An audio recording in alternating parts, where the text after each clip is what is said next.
Cricketer से नेता बने गौतम गंभीर दिल्ली के मुख्यमंत्री अरविंद केजरीवाल पर लगातार निशाना साधते रहते हैं। गणतंत्र दिवस के अवसर पर दिल्ली में किसानों की ट्रैक्टर रैली के दौरान हुई हिंसा पर मुख्यमंत्री केजरीवाल की चुप्पी पर हमला करते हुए बीजेपी सांसद गंभीर ने कहा कि उनकी ये चुप्पी पंजाब के वोट को देखकर है। गणतंत्र दिवस के पूरे दिन दिल्ली में किसानों की ट्रैक्टर रैली और हिंसा का मामला छाया रहा।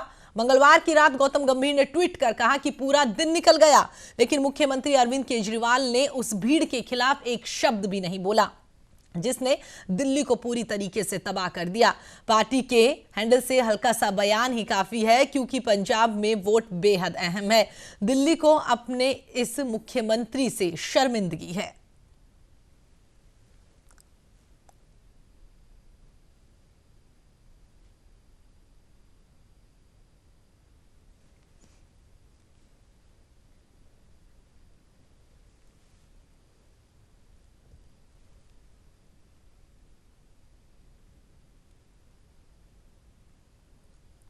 तो आपको बता दें, किसानों की ओर से कल जो ट्रैक्टर परेड निकाली गई थी, उसने जिस तरीके से आगे जाके हिंसात्मक रूप धारण कर लिया, उसके बाद से लगातार आरोप प्रत्यारोप का दौर का सिलसिला जो है वो चलता हुआ नजर आ रहा है। और उसी को लेकर गौतम गंभीर की ओर से मुख्यमंत्री अरविंद केजरीवाल से सवाल किया गया।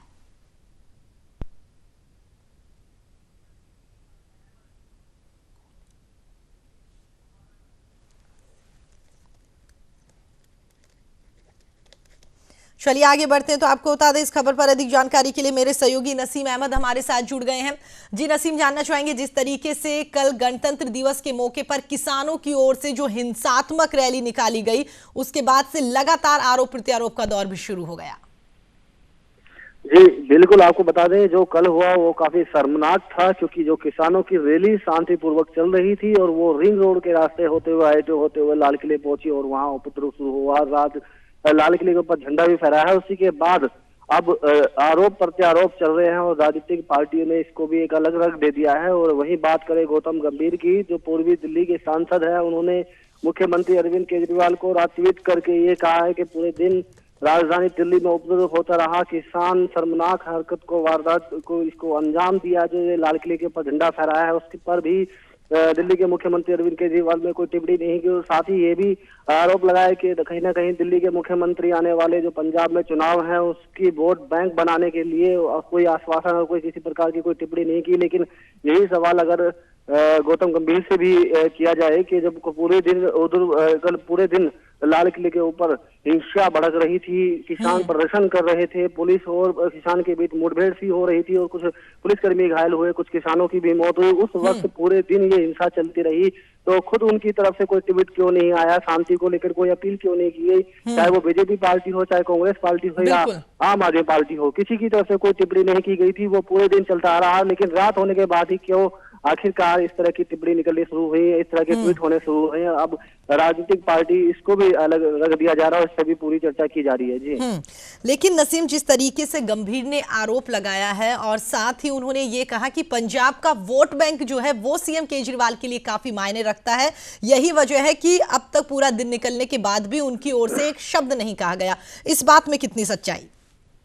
जी बिल्कुल, आपको बता दें ये बात तय है कि पंजाब में चुनाव होने वाले हैं और जब किसान दिल्ली कूच का नारा देते हुए पंजाब से चंडीगढ़ और अंबाला बैरिकेडिंग तोड़ते हुए दिल्ली पहुंचे थे, दिल्ली के मुख्यमंत्री अरविंद केजरीवाल ने खुद उनका मोस्ट वेलकम किया था, उनको दिल्ली में बुलाया था, दिल्ली में आने का स्वागत किया था, उनको रहने की जगह दी थी, खाने पीने की व्यवस्था थी, वाईफाई तक उनके लिए लगवा दिए थे। तो कहीं ना कहीं हो सकता है कि आने वाले चुनाव के लिए उनका जो ये इस तरह का बर्ताव था किसानों के प्रति वो देखने को मिलता है। लेकिन जो कल हुआ उसमें कहीं ना कहीं दिल्ली के मुख्यमंत्री अरविंद केजरीवाल को भी बोलना चाहिए था। लेकिन वोट बैंक की अगर बात की जाए तो आने वाले चुनाव वहां पर पंजाब में होंगे, लेकिन वहां पर जो पंजाब में चुनाव होंगे वहां सिर्फ आम आदमी पार्टी के ही चुनाव नहीं होंगे, आम आदमी पार्टी ही वहां पर चुनाव नहीं लड़ेगी, वहां पर कांग्रेस भी चुनाव लड़ेगी और वहां पर बीजेपी पार्टी भी अपना दमखम लगाएगी। चुनाव वहां सभी पार्टी लड़ेंगी। लेकिन ये आरोप जो प्रत्यारोप का दौर जारी हुआ है और गौतम गंभीर ने मुख्यमंत्री अरविंद केजरीवाल पर ये आरोप लगाया है कि उन्होंने कोई ट्वीट नहीं किया, बिल्कुल नसीम, और जिस तरीके से आपने भी होता है। कहा है कि सीएम के ऊपर उन्होंने आरोप लगा दिया, लेकिन जब वहां पर हिंसा की जा रही थी, लाल किले पर जब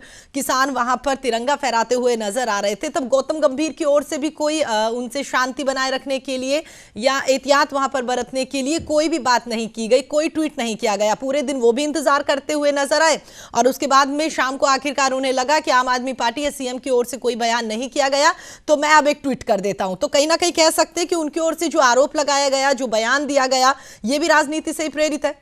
जी बिल्कुल, आपने सही कहा, ये उनसे राजनीति से प्रेरित है। वही पूरा दिन हंगामा राजधानी दिल्ली की सड़कों पर, किसान उपद्रव हो रहे थे। एक हादसा तो ऐसा भी आया कि ट्रैक्टर बड़ी ही स्पीड में बैरिकेड से लगा और तुरंत उसकी मौके पर मौत हो गई और पुलिस के बीच में मुठभेड़ हुई, उसमें उसकी मौत हो गई। तो उस दौरान सुबह से शाम तक ये पूरा मामला चलता रहा। यही नहीं, जब सुबह के वक्त यहाँ सिंगू बॉर्डर से ये परेड लेकर निकले थे और जब बाईपास से पहुंचे, उनका जो रास्ता तो डाइवर्ट रिंग रोड की तरफ हुआ और उग्र प्रदर्शन होना शुरू हुआ।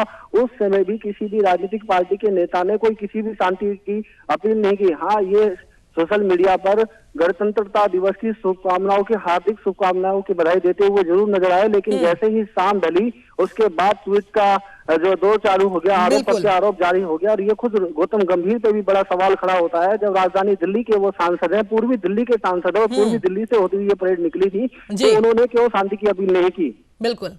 चलिए नसीम, हमारे साथ जुड़ने के लिए और तमाम जानकारी देने के लिए आपका बहुत बहुत धन्यवाद।